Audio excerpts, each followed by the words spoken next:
ഗലാത്യ 1:4.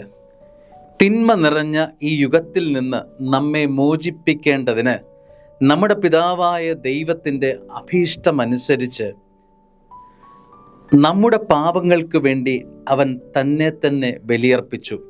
ദൈവത്തിന് എന്നേക്കും മഹത്വമുണ്ടായിരിക്കട്ടെ. ആമേൻ. സ്നേഹമുള്ളവരെ, പകുതി നോമ്പിലേക്ക് നമ്മൾ വന്നിരിക്കുകയാണ്. ഈ യുഗത്തിൻ്റെ പ്രത്യേകത എന്തെന്ന് വളരെ ഭംഗിയായ വചനം കുറിച്ചിട്ടുണ്ട്. തിന്മയുടെ അംശം വല്ലാതെ കലർന്നൊരനുഭവത്തിലാണ്, ജീവിതാനുഭവത്തിലാണ് നമ്മൾ മുമ്പോട്ട് പോവുക. ഈ തിന്മയുടെ മണമുള്ള, ഗന്ധമുള്ള ഈ അനുഭവത്തിൽ നിന്ന് ഒന്ന് എഴുന്നേൽക്കാൻ, നമ്മെ മോചിപ്പിക്കേണ്ടതിന് പിതാവായ ദൈവത്തിൻ്റെ അഭീഷ്ടമനുസരിച്ച്, സ്വർഗത്തിൻ്റെ ഇഷ്ടമനുസരിച്ച് അവൻ തൻ്റെ മകനെ അവൻ ബലിയർപ്പിച്ചു. പകുതി നോമ്പിലേക്ക് നമ്മൾ എത്തിയിരിക്കുകയാണ്.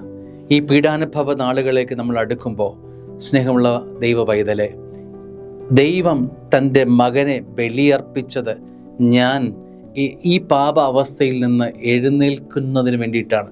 പാപത്തിൽ നിന്ന് മാറി എന്നെ വിശുദ്ധനാക്കാൻ, എന്നെ കൃപയുള്ളവനാക്കാൻ സ്വർഗത്തിൻ്റെ മകനെ, ഏകപുത്രനെ ബലിയർപ്പിച്ചു. അതിൻ്റെ ഓർമ്മയാണ് ഈ കുരിശ്. ഗോകുൽത്തായിലേക്കുള്ള ഒരു ധ്യാനമായി ഈ വചനം മാറട്ടെ എന്ന് പ്രാർത്ഥിക്കുന്നു. ആമേൻ.